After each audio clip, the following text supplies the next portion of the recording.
Ladies and gentlemen, children of all ages. If you follow basketball, you know Chilltown Hoops. So this is really good right here. Yo. Good evening, ladies and gentlemen, boys and girls all over the world. Y'all know what time it is when y'all see me. Chilltown Hoops is in the house.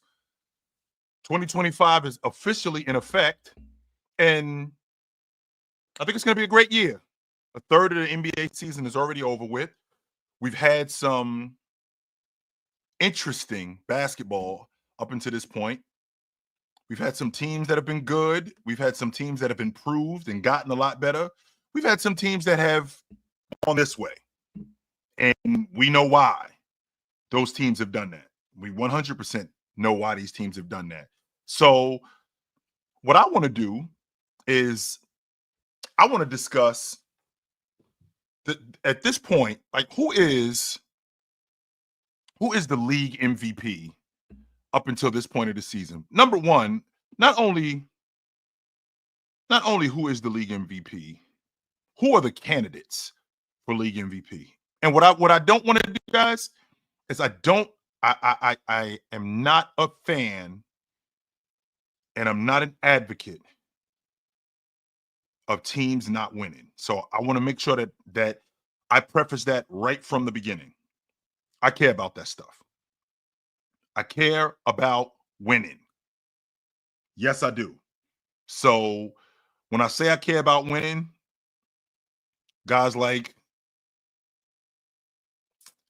Joker, who is a game and a half out of missing the playoffs. Giannis is also, I don't have them that high on the list as I would Jason Tatum, SGA. I wouldn't have them as high. I wouldn't have, not to say that they're not, not to say that both Giannis and Joker are not better players than Donovan Mitchell. Because both of those guys are better players than both Donovan Mitchell and Jason Tatum. And that's not even an argument. But if you're going to tell me, if you're going to tell me that Joker, is in the conversation for league MVP, right? If you're going to tell me that Joker is in the conversation for league MVP, which I think he is because he's the best player in the league, I'm not going to argue that. And Giannis is the second best player in the league. I need to see these dudes win more, man, because that's what it's always been about. Joker won it last year. They were tied for first place. They were tied for first place in the Western Conference when he won it. The year he won it in 22, when they were in sixth place, that was an anomaly. That was 100% an anomaly. That's the same as what happened with Russ, which would explain why you didn't see it again. And I don't think that you're going to see it again because it's tearing at the fabric of what the league MVP is. And the league MVP is the most valuable player to his team's success. That's what it's always been. Now, what I don't want to do is I don't want to get away from, I don't want to stand on tradition as much as I want to change with the times, but I also don't want to get away from what is going on and what makes tradition valid. There are some things that need to change, and I won't argue that. Winning is not one of them. Winning is not one of them. And if you're going to tell me that a guy whose team is in fifth place, is in sixth place, he's more valuable to his team's success than a guy whose team is in second place, whose team is in first place, then we got to change then we have to change what the award is. It's not the MVP. What it is it's the most outstanding player. It's not the guy who's the most valuable. No, it's not. When I watch the Oklahoma City Thunder, and you guys know how I feel about Jason Tatum. And I think Jason Tatum is a top 3 player in the world. I'm not on the fence about that. I honestly feel like Jason Tatum is a top 3 player in the world. I think SGA affects winning more at this time. I think he's on a damn good team. I don't think he's on a team that's more talented, but I think he's on a damn good team, and I think he affects winning more. And to me, that matters. That 100% matters.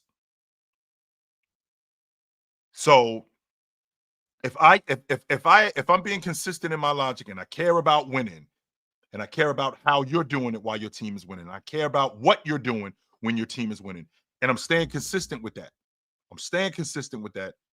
One, I have to say that SGA is the league MVP today because I think he's the most valuable to his team's success. I think he is the most valuable. You can't give me legit logic that of the players that are playing today, there's a player who is more valuable to his team's success than SGA. Now, don't get me wrong. I think that Chet gives them a different dynamic. I think that Chet gives them a different dynamic that they don't have. And I think he makes them a different crew. As good as they are, I think Chet makes them a different crew. Now, I'm on record saying that I still think that they're a year away from winning it. And I think that and I feel like the reason why they're a year away from winning it is J-Dub. I don't think he's there yet. I don't think he's there yet. I think he's on his way, but I don't think he's there yet. There's some people who will see him as an all-star and go, he's there. No, I don't think he's there yet. I don't think that when we get to the biggest stage, that I can see him being that consistent number two. Because he wasn't that good in the playoffs last year. If we're being honest, he was not. And I feel like these are the steps that need to be taken in order for them to get there. Plus, they still got J-Dub on his rook deal. Not only do they have J-Dub on his rook deal, they still got a bunch of those other guys that Wallace that's on their rook deals, or they paying them a little bit of money. Chet's still on his rook deal. So I just don't think they're there yet. That doesn't mean that they won't be there by next year. I just don't think they're there yet. The same thing happened with Scottie Pippen. The exact same thing happened with Scottie Pippen. But if I let y'all dudes tell me and where we live today, that Bulls team doesn't stay together. Y'all would have broke that Bulls team up. We never see 6 championships. We never see Scottie Pippen turn into who he turned into because y'all would have broke that unit up. Y'all would have did the same thing with the Celtics too. After they got swept by Milwaukee in 83, after they lose to Philly in 82 and then get swept the next year in 83 to Milwaukee, y'all would have broke that Boston Celtics team up too. No more Kevin McHale, no more Bird, no more Robbie Parrish. Y'all would have blew that up. So y'all would have did the same thing with the Lakers with Magic and Jabbar and James Worthy. Y'all would have blew that team up too. They got swept in 83 in the finals, and then they lose in dramatic fashion to the Celtics in 84. Y'all would have blew that team up too. Y'all, public pressure, y'all would have blew that unit up. It wouldn't have been, next year we're going to come back. We're going to come back and we're going to be better. No, y'all wouldn't have done that. Y'all would have blew that unit up. Same thing is going on right now with this Oklahoma City team if they don't win it this year. Instead of the logic being we are right there and hold this unit together, we ain't that far away, we right there. Let Jalen Williams not have a good showing in the playoffs this summer. This playoffs coming up. We got to move him. Instead of recognizing that he ain't there yet. He getting there. He's not there yet. And be a little bit more patient with him. Just like you were patient with SGA. Just like you were patient with SGA. I watched that Minnesota-Oklahoma City game yesterday, and we had a nip-tuck game. We didn't have a blowout up until the third quarter. Nah, we had a dogfight. We had a damn good game. I like this. I think Minnesota's offense, they have the same problems this season as they had last year. Defense got a lot better. Defense has been better this year than it was earlier. It's gotten a lot better. But when that defense started to fly around in that third quarter and they started to create the turnovers that they created, SGA got going. He already was going anyway, but he was just in the flow of the game. When those guys started those guys started flying around and turning the basketball over like they did, getting Minnesota to turn the basketball over like they did, that was your ball game. That was your ball game. The game got sped up.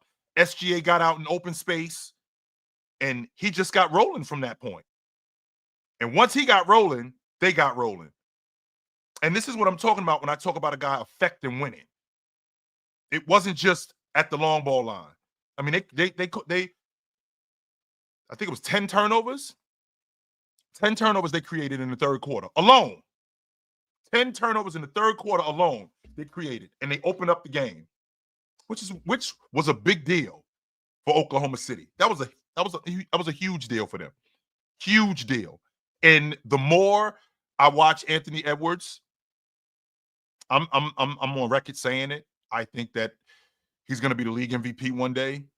I think he's going to be the best within the next 5 years. I think he's going to be the best guard in the game.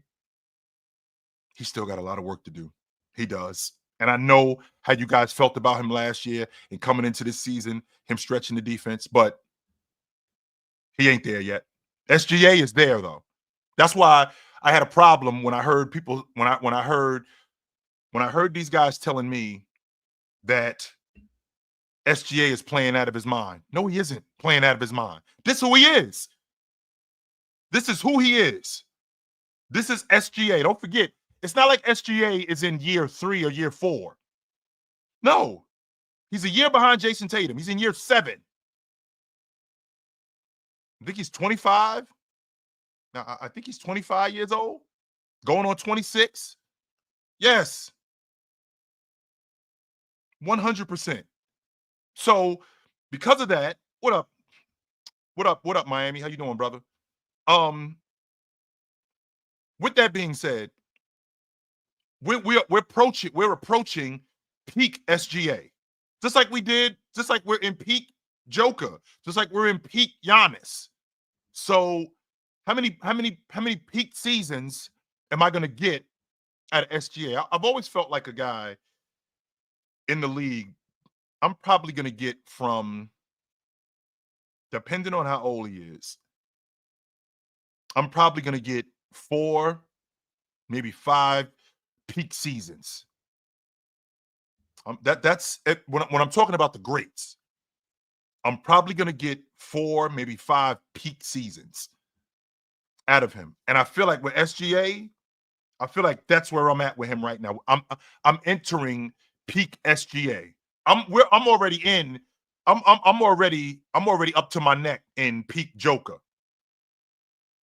I'm already up to my neck in peak Joker. I probably got 3 more years of this Joker, just like with Giannis. I probably got maybe 3 more years, maybe 4 with this Giannis, because I think peak Giannis started in probably 21. So I'm probably going to get another. I'm probably going to get another 3 more years of this. So that's about 5 years, 5-6 years of peak Giannis. I think what SGA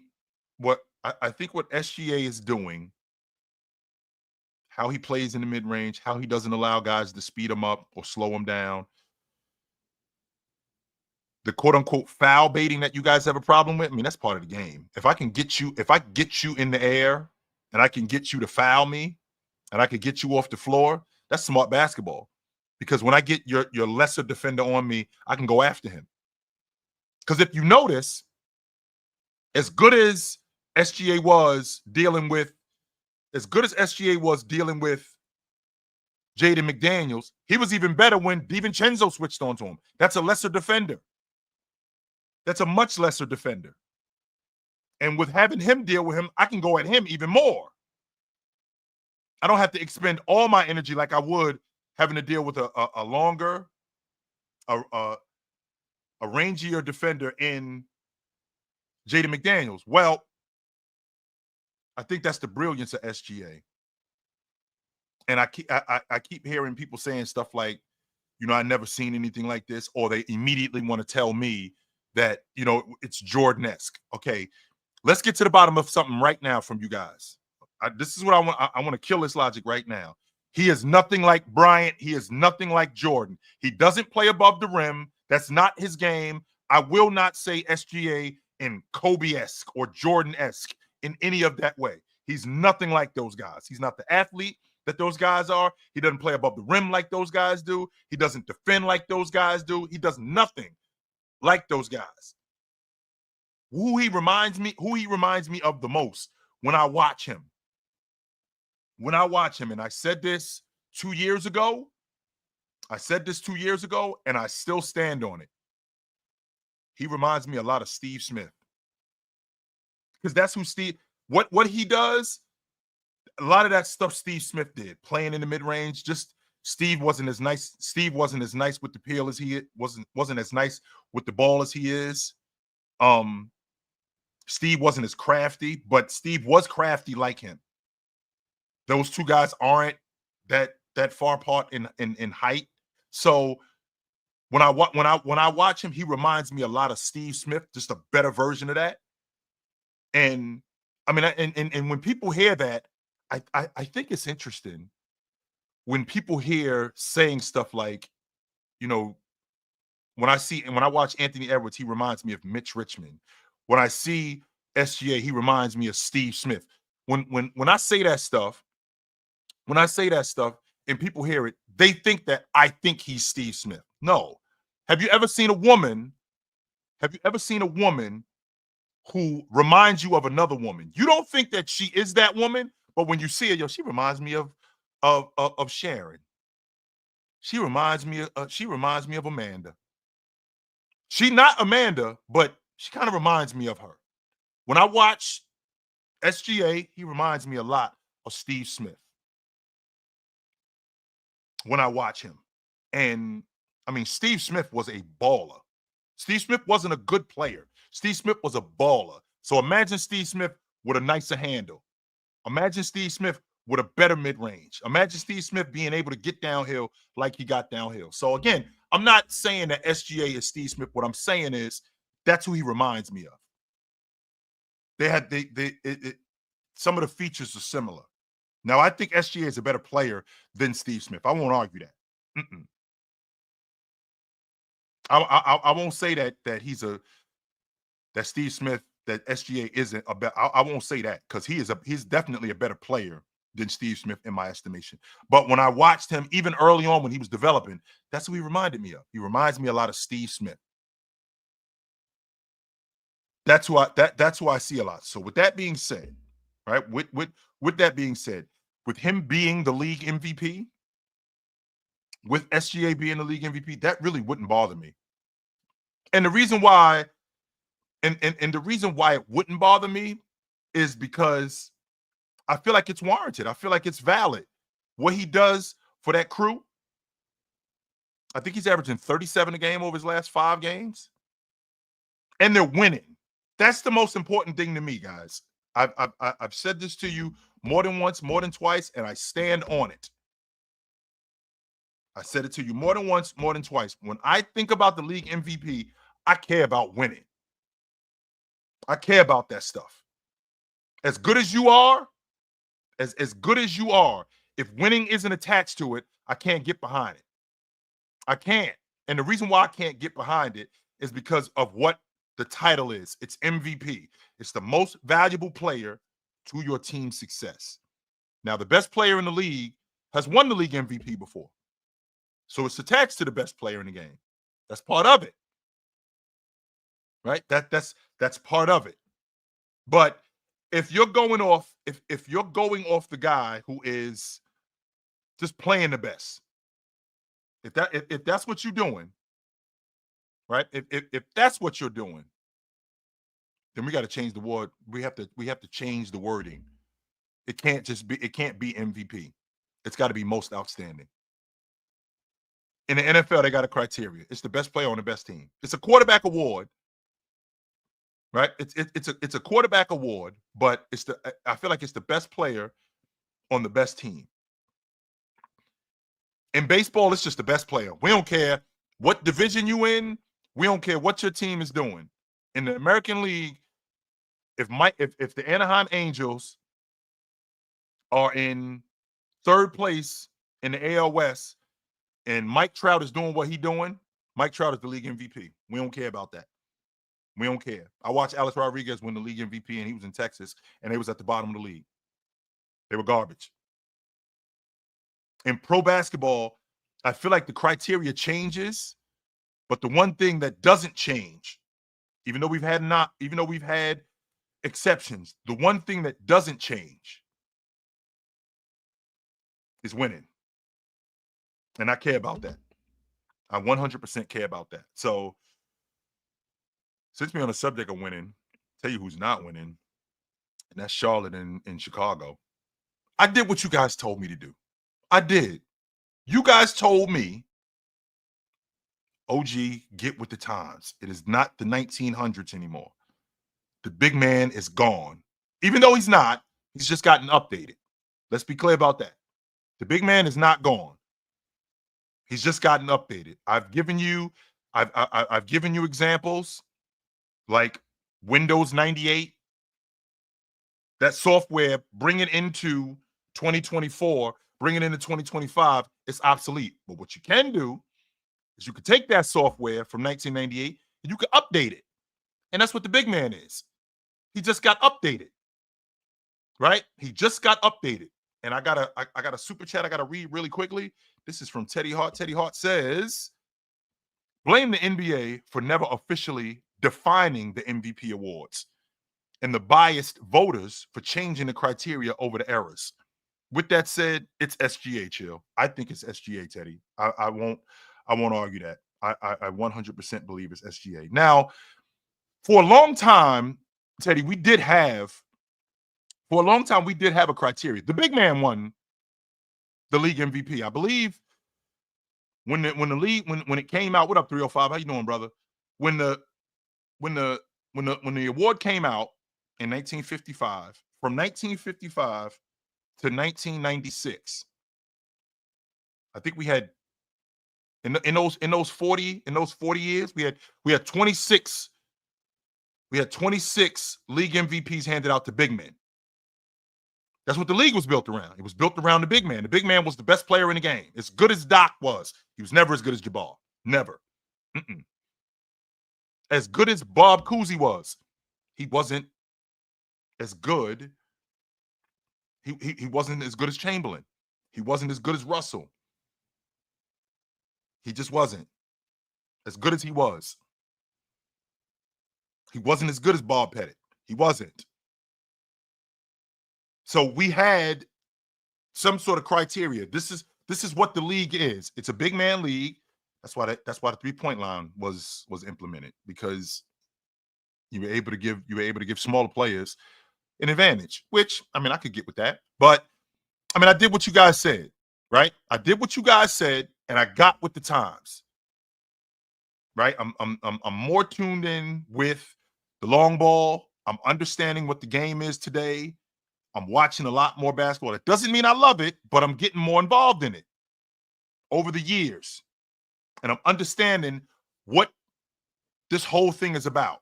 And we live in a copycat league, because before the Golden State Warriors did it, a jump shooting team is not winning the NBA championship. That's not happening. Nope. You can't do that. You can't, even though Steve Nash in the 7 seconds or the 8 seconds or less offense, I thought they were close. I didn't really think they were that far away. I thought that they had some unfortunate stuff happen. In 2007, with Stardom, when Robert Horry knocked Steve Nash into the scorer's table, I think they beat San Antonio. If Stoudemire doesn't get suspended and all of those guys don't get, I think they beat San Antonio. I do.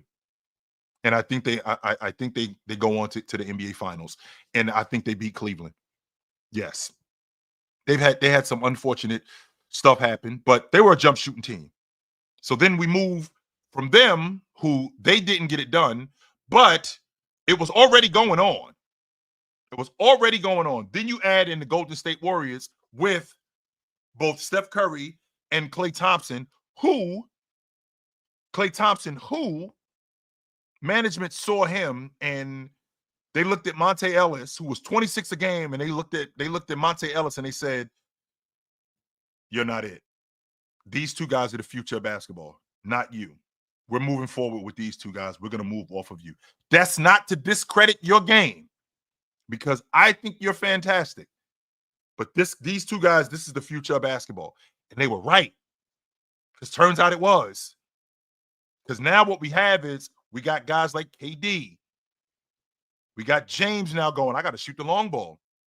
Because if I don't shoot the long ball, I'm not going to last. And then they start winning the NBA championship. And now this is what the NBA has now become. This is what the NBA has now become. So then you get the Boston Celtics, who they get these kids in Marcus Smart, Jaylen Brown, Jason Tatum. You get a dirty work guy in Robert Williams. You find Pritchard in the draft. And then now they're shooting the long ball. And they get close. They get close. And then they make some adjustments. Exit Marcus Smart, enter Drew Holiday. What up, Hov? Exit Marcus Smart, enter Drew Holiday. Exit Robert Williams, enter Kristaps Porzingis. More of a jump shooting big man, can stretch the defense. Not the defender that Robert Williams is, but can defend, can rim protect. Now you have your world champions. This is what the NBA is. And on top of that, rewind to who they lost to in 22, which is the Golden State Warriors. Jump shooting team. This is what the NBA is. So as much as we don't like it, this is what the game is. This is it. And I think Jason Tatum, for all intents and purposes, I think he's a much better catch and shoot long ball shooter than he is off the bounce. I think he throws himself off rhythm when he does that, but I think that's a different subject for a different time. So the Charlotte Hornets, I'm sorry. Yeah, the Bobcats? No, they're the Hornets. The Charlotte Hornets and the Bulls, and this is the second time this went on, by the way. This isn't the first time. This is the second time this went on. They shot 103 threes and made 28 of them. Now, I think that we are my brother and I had a conversation a lot of years ago, and the conversation was about, which I thought was interesting. The conversation, we were watching tennis, and when I was watching tennis, I'm watching Serena Williams, and my brother says, "Man, I can do that." And I said, "Yo, let me tell you something. She would wipe the floor with you. There's a reason why she's a professional. Not everybody can do that. The reason why it looks easy is because she's a professional. You can't do that. No, she would destroy you. And I've never seen you play tennis before, ever." I say that to say there's a bunch of people who see Curry, Klay Thompson. They see these long ball shooting teams. They see them and they think everybody's going to do that. No, that's not you. You can't do that. You are not good enough to do that. So you got to find a different, even though you got to get with the times. I ain't going to argue that. No, I will not argue that. And you got to get with the times. And I have to put the long ball in my game because that's a part of the game today. I watched the in-season tournament championship game, and this kid from Milwaukee, Andre Jackson, he gave me the kid from Oklahoma City that played with Russ and KD, Robeson. He gave me Robeson vibes, where I have a potential great defender, but I can't rely on him to knock down an open shot. That's a problem. Okay, does he have to knock down the long ball? No. But I'll tell you what he does have to do. He's got to keep the defense honest. And how do I keep the defense honest? I can knock down a 17-footer. If I can knock down a 17-footer, you have to honor that. You can't just leave me wide open. You can't. And if you if you honor that, that's more space on the floor now. I don't have to be a knockdown long ball shooter, but I can add that to my game. But I have to be able, especially if I'm playing on the perimeter today, I have to be able to knock down an open shot. I got to be able to do that. If I'm not doing that,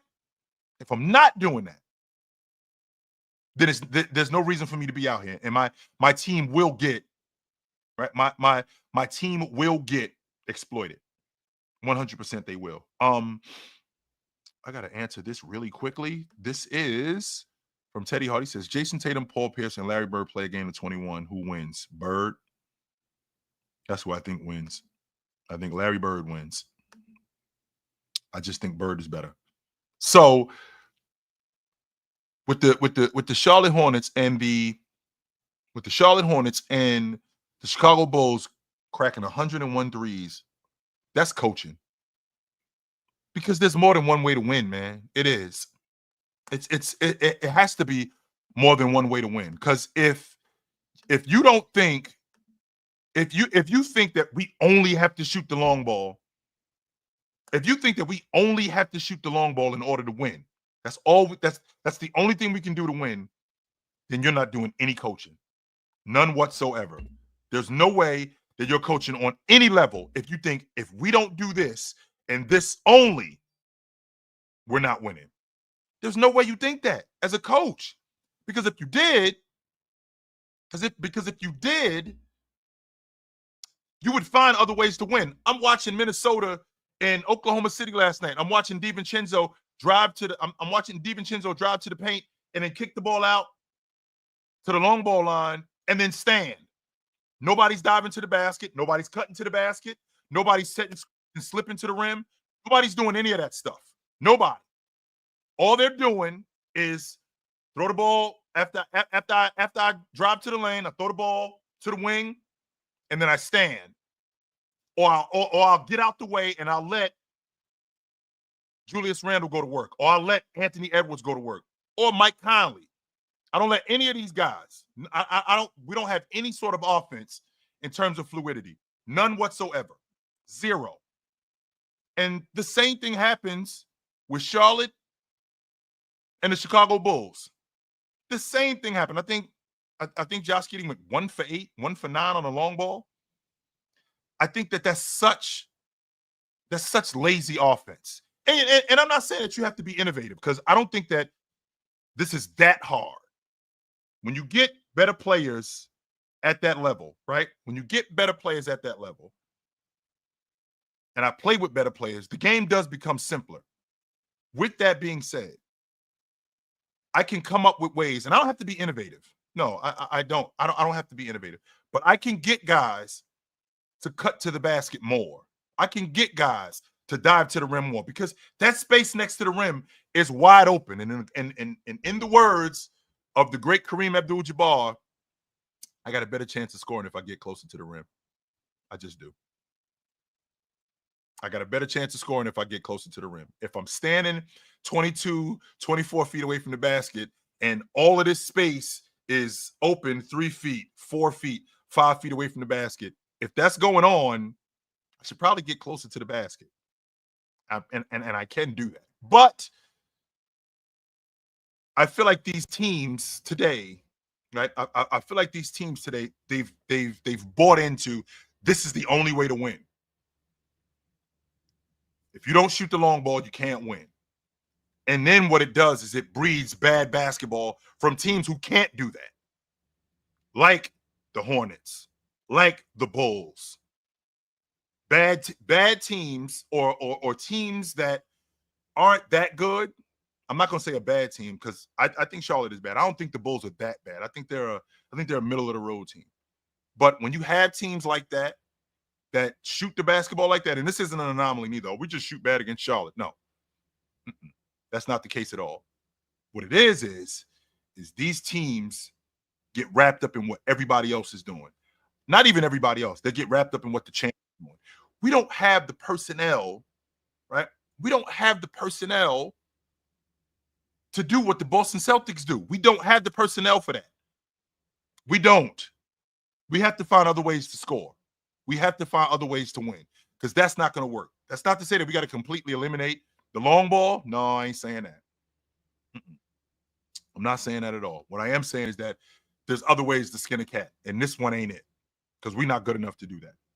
We are not. So speaking of being on the subject of not good enough, I saw that Bryce just signed with the University of Arizona, Bryce James.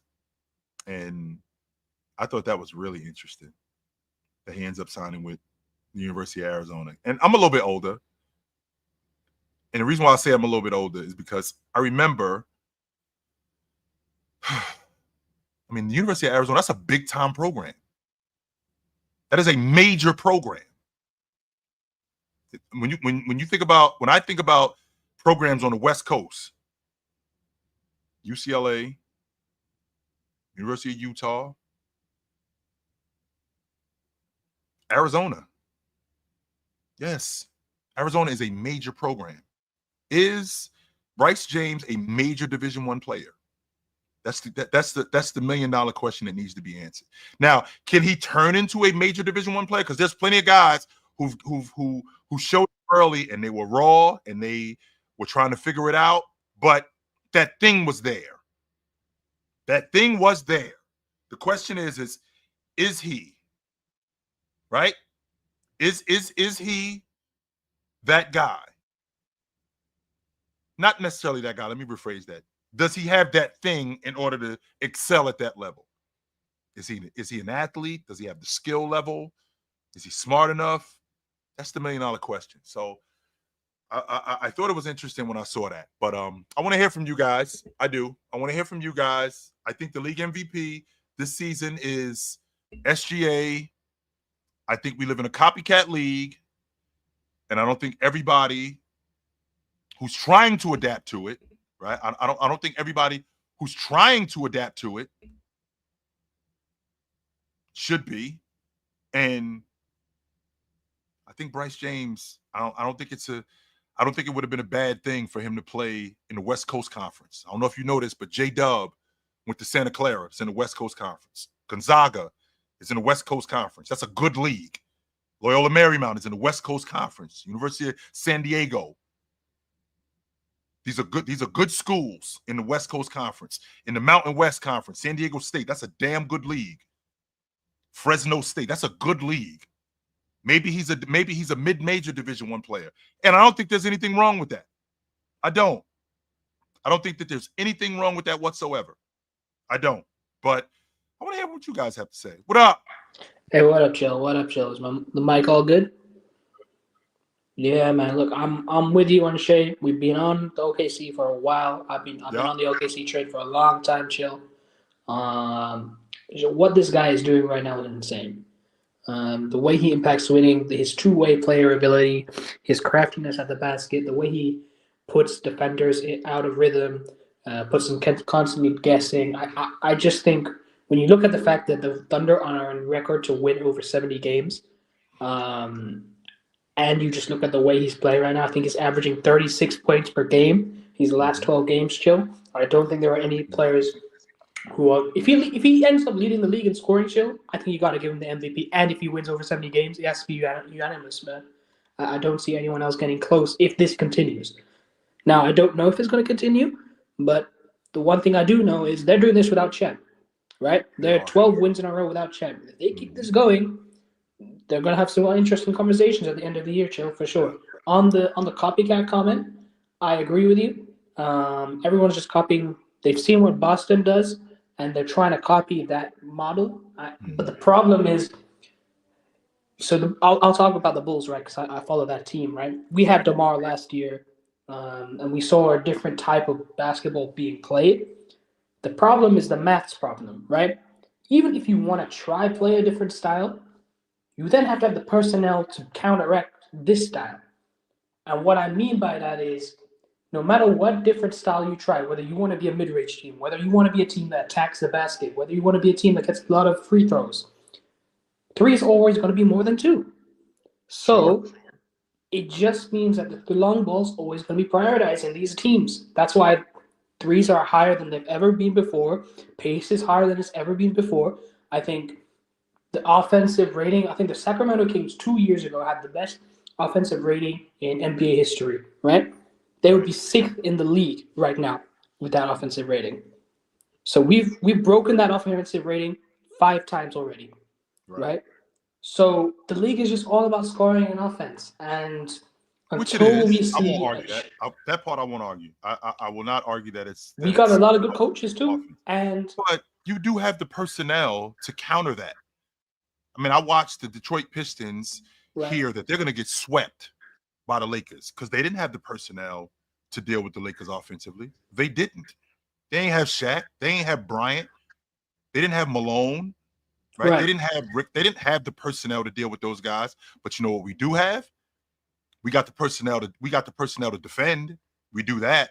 We got the personnel to guard at the long ball line because not everybody is Steph Curry. Not everybody is Klay Thompson. Not everybody is knockdown shooters at the long ball line. Not everybody is that. So if we don't have knockdown long ball shooters, you know what we do have? We got guys who can guard the long ball. We got athletes, which is what the NBA is. According to what I've been told, this is the most athletic, most skilled era that I've lived in. So because of that, I got athletes, I got defenders, and because I have that, I can guard at the long ball line, right? I can guard at the long ball line, and because I can guard at the long ball line, you know what else I can do? I can speed the game up. I can make the game faster. So if I do that, and then maybe I can slow down this onslaught of long balls. Now that doesn't mean that I can't shoot the long ball. I just can't do it as much as you do. And I can make you play the way I want to play, as opposed to me just being wrapped up in this is what everybody else is doing, so I got to play like this. No, I don't. I fully understand that concern, and you want there to be a difference in styles.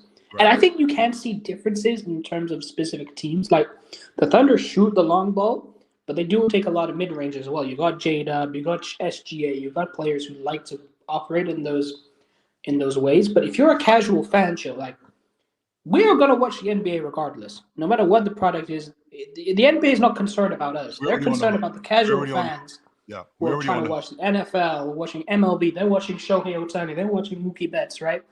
And then they're watching the NBA. And they're seeing, first of all, a lack of young talent really being pushed. They're trying, I think, right now to try and do something. But on the whole, it's a bunch of old guys, right? KD, Steph, Bron. And you're seeing this way of playing of just shooting a bunch of threes. And it just, like you said, missing 75 threes. It's not a fun experience to watch. But if you look at the numbers, if you look at the points per possession of corner threes, unfortunately, that's the most efficient shot in all of basketball.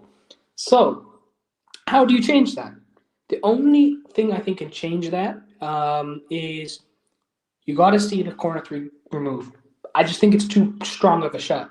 If it's worth much, I think the numbers are it's worth 1.2 points per possession, right?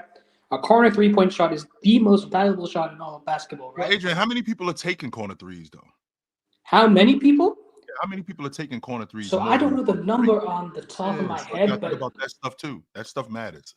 Right, for sure. But the problem is, like, if you see, there is a trend. If you look at the last 5 NBA champions, there's a common trend between all of them.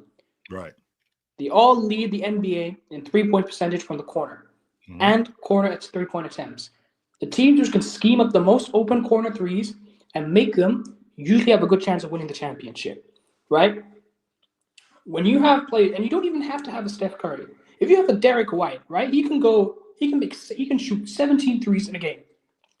Chill, I saw Drew shoot 17 threes in a game. He only made 4 of them. I saw LaMelo Ball shoot 18 in the game. He made 5 of them. Right. So, I mean, but I know what we all make them. I do. But here's the thing. When you're shooting that many threes, more times than not, you're not going to make them. You're not. Right. The problem is if you're shooting them, you have to respect it, right? Not really. What does that do? I don't think so. To be honest with you, the problem is the team thinks they have to respect him, right? Eventually, maybe in a playoff setting, that changes. But if you're in a regular season game, you have to respect the shot. Maybe. So then that gives you what? Spacing. And that's the whole problem with the NBA right now, man. It just keeps going to this cycle until a rule change happens. I don't think anything's going to change, unfortunately. Maybe. All right, brother. Good to talk to bro. you. Yep. I just think that we live in I think that there's more than one way to skin a cat. It just is. I don't think we have to stick with that. I don't think we have to stick with that logic. So what up? What up, Chill? I wanted to say something too. I'm doing great tonight. That guy actually stole a lot of my talking points, unfortunately. But one thing I want to say is I think that he's definitely right on something. It's a copycat league. Everybody's trying to copy Golden State, and it's difficult copying them when you don't have the personnel as good as them. But Boston right now has, in my opinion, the perfect formula right now. They have the size, they have the 3-point shooting and defense and the strong wings. They got Brown and Tatum who can guard 1 through 4. Maybe Brown can't guard 4s really, but they have the perfect unit right now. And Very switch heavy defensively. So they very got a switch lot heavy. of guys who are interchangeable, from Drew Yeah, and Holiday this to is Derek White definitely to Jason Tatum. Yeah, I can get with that. and this is definitely an era where you need to have that. If you don't have Mhm. that, you're not going to be able to win. And I feel like to the point about this dude said Frank is 70. Oh well, I'm not 70, bro. I'm 27 years old. I'm just very smart. Mhm. Anyway, back to the point about the Bulls and the Hornets. Yeah, they don't have those teams got to shoot threes because they don't have any good personnel. Chill. Right. So until you get good personnel coming in, you're not going to be able to win either way. The NBA's always been driven by what? Chill, stars, right, bro? I mean, come on, man. Stars run the league. Stars Sure. run the league. Chill. That's just the facts. That part I won't argue. I'm not arguing that part, but you do have the personnel to do other things. You don't necessarily have to have the personnel to play like that. But I mean, if you think about the better teams in the game, not all of them are shooting the long ball like that. Now, don't get me wrong. I mean, Memphis got good long ball shooters. Houston has has an average offense. They don't have a bunch of long ball shooters, but what do they do have? They got a real good defense. They got a damn good defense. They do have a good defense, but do you think that come playoff time they'll go anywhere, Chill? I don't think that they win in the NBA championship, but the fact that they're able to win games, not being able to do what everybody else is doing, that's a testament to what I think the game is. That you don't have to play like that. Not everybody has to play like that. Now, I mean, can they knock down the long ball? From time to time, Jabari Smith has knocked down the long ball. Fred VanVleet has knocked down the long ball. So they have had guys who can do that. But with that being said, their defense has shown that can win us a lot of games. That's always been the case with them. So I just like to just come up here, Chill, and just talk. I guess I'm a yapper, so shout out you, Chill Town. Thank you so much. Thank you. All right, brother. Yep. What up? Oh, hello, Chill. What up? You have made some good points. Like, not every league has to play the same way like the others. They have their own way of playing through the game. Sure. And that's all I wanted to say. Happy New Year, by the way. Big Happy fan. New Year, brother. Good to talk to you. Absolutely. Thank you. What up? Yo, what's up, man? First time caller. I just wanted to talk real quick. I think this is a topic that kind of relates to what we're talking about. So I'm a Blazers fan, have been for a while. I see a lot of rumblings about people not liking Chauncey Billups, not liking the style of basketball he plays. I wanted to see if you had any thoughts on that. And I was going to give my take on it after you. Well, because first of all, I look at that Blazers team, and I actually we had a conversation earlier today about the Blazers, and I want to utilize. I don't think Shaedon Sharpe's athletic ability is utilized. Mhm. What I mean when I say that is the Trailblazers don't play fast. They don't play as fast as I would like for them to play. Right. So with that being said, I don't think that a guy like Shaedon Sharpe, because I think you got your backcourt of the future. I want to make Scoot more of a distributor who can score. That's what I want to. That's what I want to turn Scoot into. I don't want him to be a bucket getter who can pass. No, because he's inefficient at that. No, I want him to be more of a distributor. I want to speed the game up, and I want to get guys like Shaedon Sharpe more involved in the game. That's why I'm good on Anthony Simons. I'm good on him. I want to move. Yeah, I'm good on him too, and Jeremy Grant, by the way. And it's not that Anthony Simons sucks. I just think that for what I'm trying to do, if I got an athlete like I do in Sharpe, I want to utilize that. And I think that I feel like Scoot can be one of the better passers in the game. I just feel like he can be that. I think at his best, I think Scoot is an 18 and 19 and 8 guy. Yeah, I heard you say that on PC. I think he can be that. With that being said, I think you got your 5-man in Klingon. And I think you got your 5-man in Klingon. I'm not sure whether or not he's made of glass or not. I hope he isn't. I don't think he is, but I like him in the. I feel like that mid-range game can be developed where he can drag that big man away from the basket. I think he can be one of the better rim protectors in the game. I think he's smart enough to understand the game. Right. I'm good on DeAndre Ayton. DeAndre Ayton just Same, strikes me as a guy who he just punches the clock. He comes in, he does his job, and he leaves. I don't think he cares about whether you win or lose. I don't think he cares. I really don't. And I really don't want that on my crew. I'm good. I dig this kid Kamari, but to your point about Chauncey Billups, I don't think he's utilizing Scoot the correct way. Now, maybe that's a management thing because Simons is still there, but I want that backcourt to be Simons and Sharp, and I want to feature Sharp more, and I want to play faster to get Sharp more involved and turn Scoot more into a distributor who can score and a defender. And I think that they'll be so much better if they did that. And I don't think Chauncey Billups is doing that.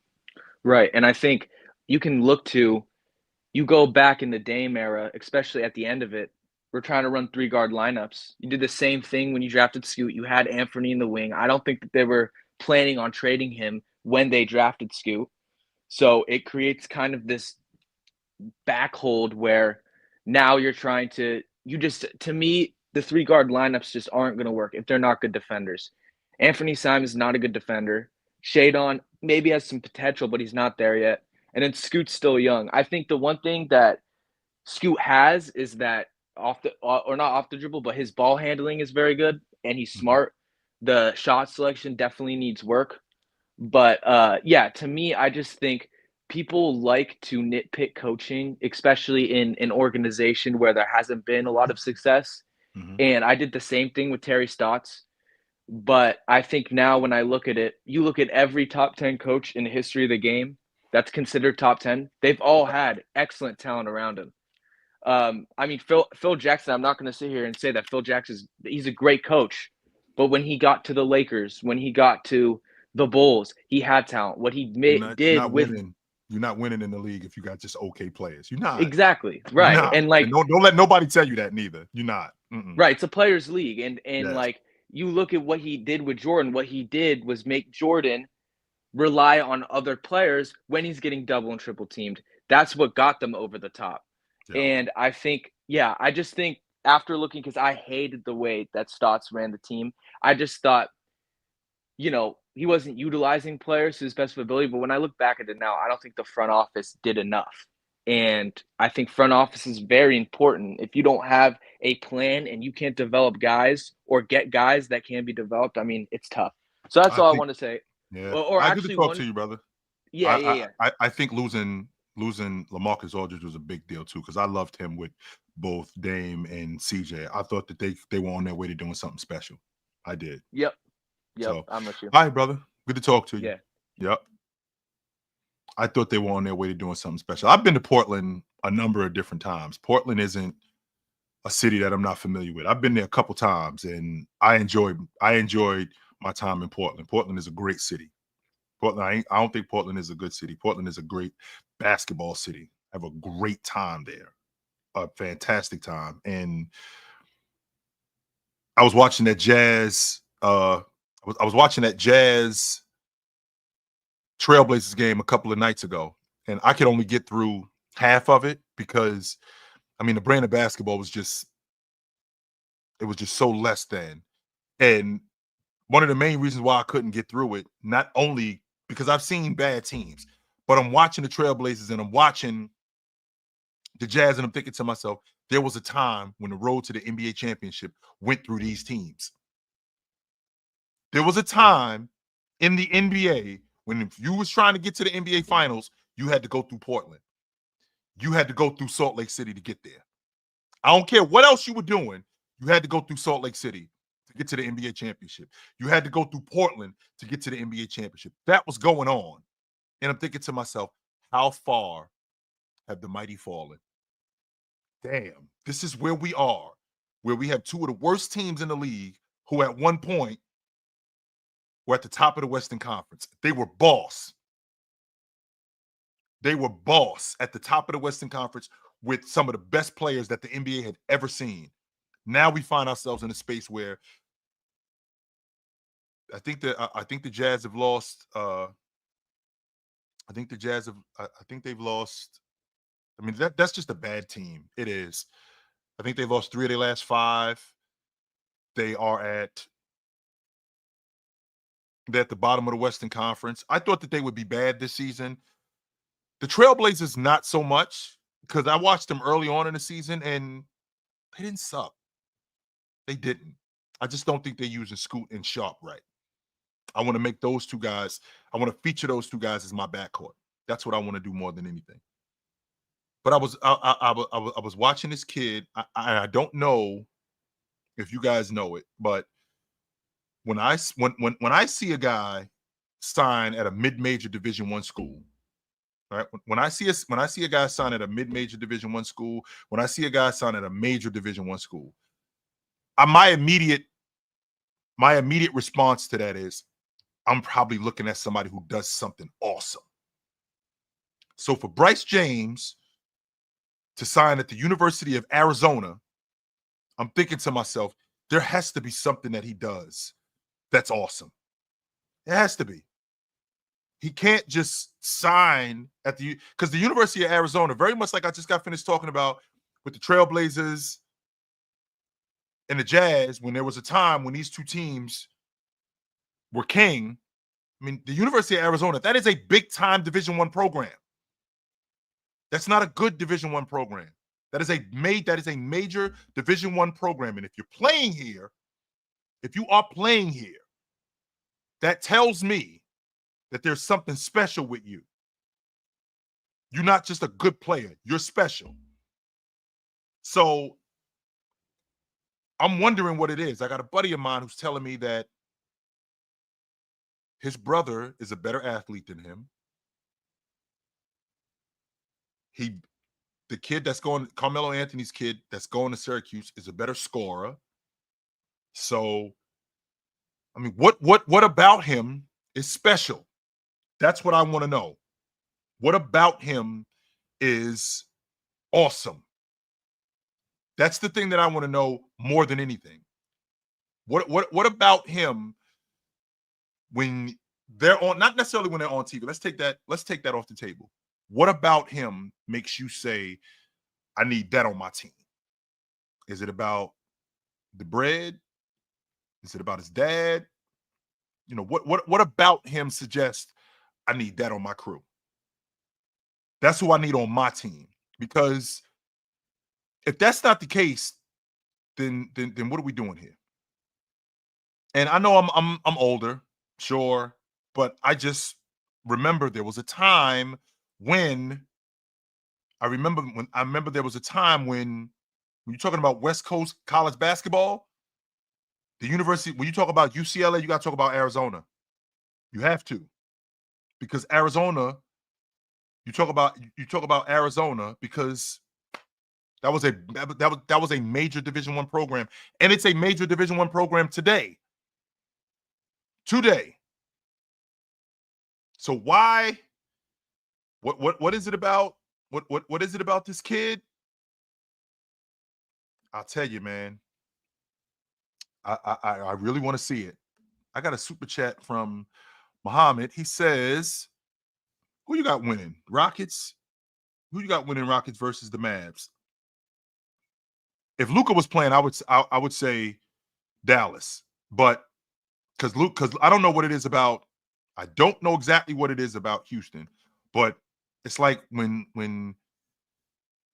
Kobe Bryant was playing against San Antonio, it's like he got like red in his eyes, and that's very much similar to when Luka plays against Dallas. He gets red in his eyes, man, and he goes after those guys. But he's not playing tonight, so I'm going to take Houston. I'm going to take Houston because I think that I think defensively they better. Don't get me wrong. I still think that Dallas team is still really good without Luka, but I think he's the engine. And then tonight, and in tonight's game in particular, I'm going to go with I'll go with Houston. I just think that they're better. So we got some good action tonight. Yeah, we got some good action tonight. When I get done with you guys, I'm gonna tap in to see what's going on out there. Do you keep up with your comments? Silver wants different champions. Doesn't really want back-to-back champions or the same team in the finals. I don't think that's true, Jay. I don't think that that's true at all. No, I don't.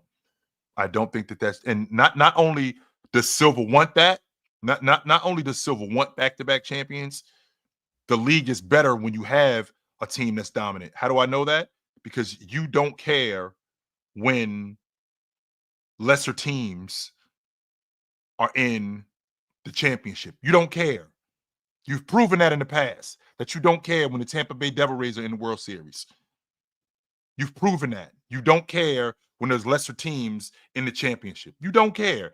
You know, when you do care about the Lakers in the championship, though. You care about the Celtics in the championship. You 100% care about that. You care about the Knicks being in the championship. You 100% care about that. So, it's about that time for me. I'm going to shake the spot, right? I'm going to shake the spot. It was good to see you guys tonight. I will see you guys soon. But until then, put on a suit, drink water, don't drink and drive. Hey, man, call your mother. When last time you talked to your mother? Call your mother. I will talk to you guys soon. But until then, take it light. Take it. Absolutely, man. It was good to see you guys tonight. This was good stuff. I enjoyed that.